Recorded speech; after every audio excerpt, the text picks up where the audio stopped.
Hello and welcome. I'd like to provide a demonstration solution to our previous challenge, which was implementing a guess a number type game. So let's bring up code blocks, close my current project, and create a new one. This new project I'm just going to call guess number game. Oops. And it's going to be a console application. So I'm just going to call it guess the number.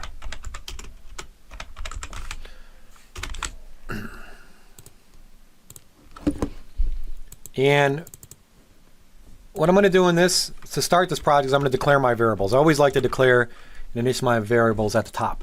But I also am going to use the random number generator, so I want to make sure that I have a couple includes. Standard lib is already there by default, so all I need to do is add my time.h. Because again, this is for random number generator. This is basically for the random number generator seed. The other variables that I'm going to need in this program is I want to store my random number, so I'm just going to say random number. I'm going to initialize that to 0 until I get it from the actual library. So declare initialize. I'm going to create a variable to store the guess from the user, and I'm going to initialize that with 0. I'm going to create another variable which is going to be the number of guesses, the current number of guesses. Or actually, I should say maximum number of guesses. Maximum number of guesses. And I'm going to initialize this to 5 because they can only guess 5 times. I also have to create a time variable so that I can use it for my random number generator. So I'm just going to say time t. First thing I want to do before I ask the user for input is I want to generate the random number. I guess I could do this after asking the user for input, but it's just as easy to do it the first thing you do it. So I'm going to initialize my random number generator. I'm going to put a little comment in there. Make sure you use good, meaningful names.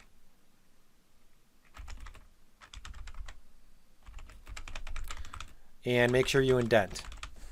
So initialization, is it spelled wrong? Yep. Got an I again. And this is all this is going to do is it's going to use that srand function that I talked about in the lecture. You can just pass it in a seed, essentially. So I'm going to say unsigned, and I'm going to just pass in my t variable. This is going to get time as a function that gets the current time. I'm going to pass in the t so that it seeds it. And then I'm going to end it. Now I actually need to get my random number generator, so I'm going to say get the random number.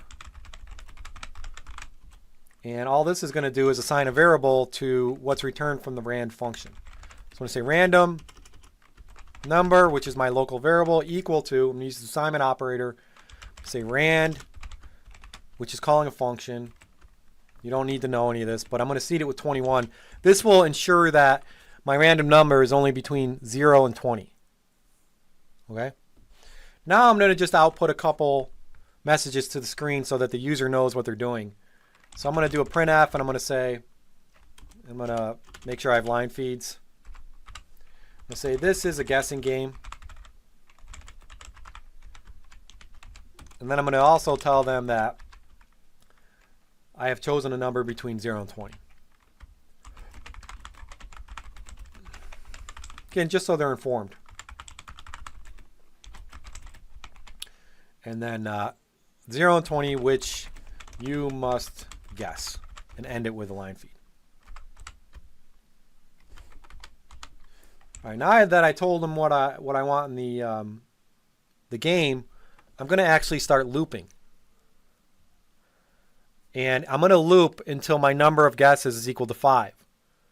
So what I would actually rather do is I want to declare my number of guesses up here, but I don't want to initialize it. I want to initialize it in my loop, just to show you that I can do that.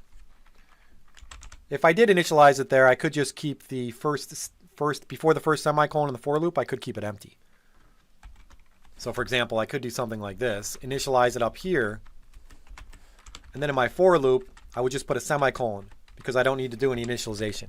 Because remember, in our for loop, the first thing you have before the semicolon is the initialization of the loop control variable. I've already initialized it, so I don't need to do it. But I don't want to do that. I'm going to just declare it up here, and I'm going to initialize it down here. I'm going to say maximum number of guesses equals 5. That's my loop control variable. I'm going to initialize it.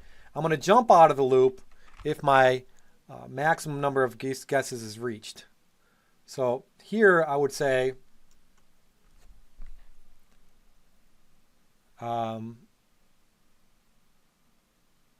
actually, I'm going to write it a different way.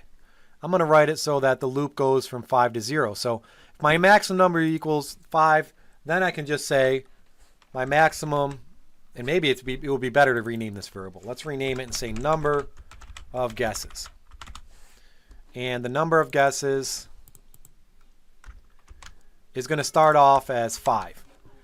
And when I get to, and I'm going to make this go backwards. And when the number of guesses is 0, I want to jump out of the loop. So in my loop exit condition, I'm going to say number of guesses is greater than 0. See what I'm doing here? I'm only going to jump out of the loop if I have no more guesses left. So if I'm greater than 0, I'm going to stay inside the loop. And then my last thing I want to provide in the for loop after the second semicolon is modification of that loop control variable. So I'm just going to do a minus number of guesses. And what you should notice in this for loop is that I'm going backwards almost. I'm starting at 5 and I'm going to 0. For all the examples we provided in the lecture, we start at 0 and we go up. But you can do both. It doesn't matter. You're still iterating here 5 times. Now I want to display a message telling them how many tries they have left. So I'm going to say printf. And this is just going to be and actually I'm going to incorporate the ternary operator here since we haven't used it. You don't need to do it this way, but I'm going to do it this way just to show you how you can use the ternary operator. So here I'm going to print out you have %d tries %s left. And I'm going to put %d is going to be equal number of guesses. And tr %s, it's going to change. It's either going to be tries or it's going to be try. And so I'm going to change what's displayed based on how many guesses I have left. If the number of guesses is equal to 1, I don't want to print out tries. 1 tries left? That doesn't make sense. I want to print out 1 try. So here I'm going to use the ternary operator, or more precisely the conditional operator. I'm going to say if number of guesses equal 1, then set number of guesses equal to y, else set it to IES. And I'm going to print it. That's what the %s is doing, whatever is returned here. So this is going to return either a y or an IES and display the correct information. So I just did that just to be a little fancy, show you how you can use the ternary operator, print out the right information. After I printed out the number of tries left, then I want to tell them to enter a guess. So I'll put some information and just say printf, please, or just enter a guess. And this will be a line feed, have a line feed. So enter a guess. And then I'm going to read in that guess using scanf. We know how to read from the keyboard. It's going to be an integer, so I'm going to do %d, and I'm going to put it in the guess variable. So I need to use the ampersand. There we go. Now I have to do my checking. I have to check if the guess is the guess that I'm concerned about. So here is where we can use we have another exit condition. I'm going to use an if statement. I'm going to say if my guess is equal to my random number, what do I want to do? Well, first I want to print out and tell them that they guessed correctly. So I'm going to print out congratulations, you guessed it.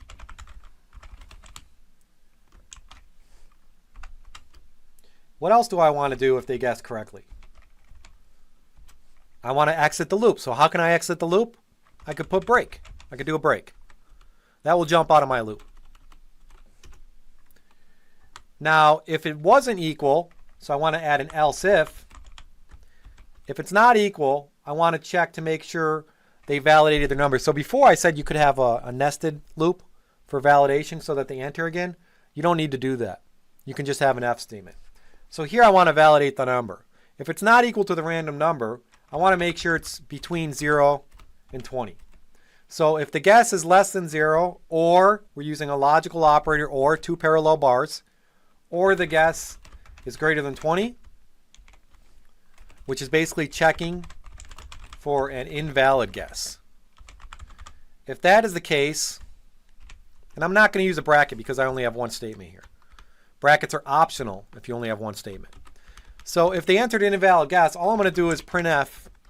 I'm going to print out, I said the number is between 0 and 20. And what will happen here is nothing. It's just going to print that out, and it's going to go to the next iteration. It's going to tell them how many tries they have left, and it's going to enter a guess. Now, if you didn't want valid numbers, if they entered valid numbers not to count as a guess, then you can have a nested loop. But since we're going to count if they entered something 25, it's still going to count as a guess. So I just say, I set a number between 0 and 20. If they entered a valid number, but it wasn't correct, that would be the else clause. Here, I'm just going to say, sorry, wrong number, and I'm going to tell them whether it's greater than or lower than. And I could use the ternary operator here, but I'm not going to. So let's add an if here too. Else if guess is, or I should say, if random is greater than guess, then what do I want to print? I want to print out, sorry, %d is wrong. %d will be their guess. My number is, %s is first word, is, if the random is greater, my number is greater. My number is greater than that. And I don't use it in %s, and I just have a line feed. Right? Else, if the random number is less than guess, then I want to tell them it's lower. So I can do the copy and paste the same thing. I can say, sorry, number's wrong. My number is less than that. And again, you could actually put these two else ifs. You could have one else if, and you could actually make a ternary, a conditional statement here. You could have the ternary operator. But I'm going to use two else ifs and say it's less than that. And then that's going to be it. That's going to end the loop. And if we get outside of the loop and we didn't guess correctly and we exceeded our number of tries, then I'm just going to tell them that they had 5 tries and they didn't guess the number. And I'm going to tell them the number. So a last output to the user to tell them that they didn't win the game and tell them what the number was. So you have had 5 tries and failed.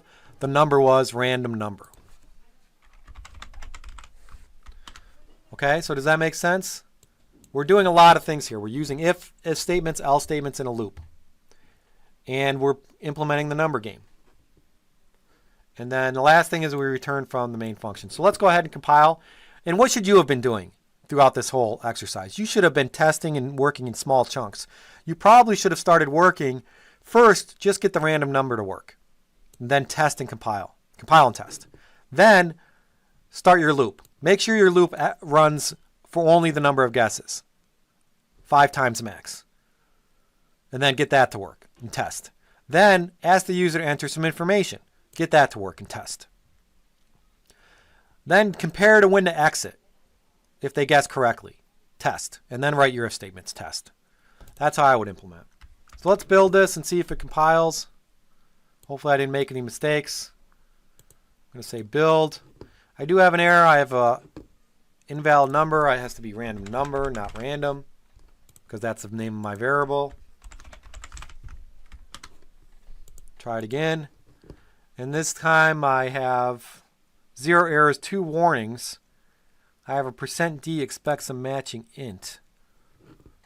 I forgot to put out the random number, or the guess. The guess here and the guess in the other one. I want to tell them that their guess was, sorry, guess was wrong. Don't have to do this, but just a little nice thing. Now let's build it, because you always want to fix your warnings. You want to have 0 warnings, 0 errors. Now when we run this, we have to test. And there's many different test cases you want to run here. You'll want to run multiple test cases, because remember, it's never good to just test one thing. So here it says, this is a guessing game. I have chosen a number between 0 and 20, which you must guess. You have 5 tries left. So I'm going to put in 16. Sorry, 16 is wrong. The number is less than that. I'm going to try having it, 8. 8 is wrong, less than that. I'm going to do 4. 4 is wrong. My number is greater than that. Oh, I made a mistake. I didn't read that first. So it's greater than 8. Let's try 12. I only have 2 tries left. I guessed it right with 12. So it says congratulations. But you'll also want to test a failure. You'll want to test a few things here. But here, let me test. And I'm going to say my guess. And I'm just going to put in 0. 0 is wrong. I'm going to keep putting in 0. And there, I guessed 5 times. I was wrong. It says you have had 5 tries and failed. The number that you wanted to guess was 3. So that works. Now let's test to make sure what happens if we enter invalid numbers. If I enter 45. I said the number is 0 and 20. So that's another test case. And it counted as a try. If I didn't want that to count as a try, I could have a nested loop. I think that's about it. We've tested all the cases. We tested the cases where you guessed successfully. We've tested the case where you didn't guess successfully. And we tested the case where you entered an invalid number. And I don't think... Maybe the only other test would be is if you... to make sure that it was saying greater than and lower than. Which I think we tested in the first one, would actually told us to enter lower or greater than. Right? So let's try that. So in this time, I'm going to enter 20. It says less than, which is good. Now I'm going to enter 10. Oh, and I guessed it. So I guessed it quick. But we should see less than and greater than in the same output. Try it again. And the random number is working because I'm generating different numbers each time I run the program. 20 is wrong. Now let's try 19. Okay, let's try 1. And it's greater than that. So I see greater and less than, so I'm pretty good sure it's working. Looks pretty good to me. So neat little program. I hope this helped you learn a lot about the looping and all of your decision statements. And really problem solving. Hopefully you got this out and designed this before you actually started writing code. That's always important. Hope this helps. I'll provide the source code so you can compare it and see and analyze it. Thank you.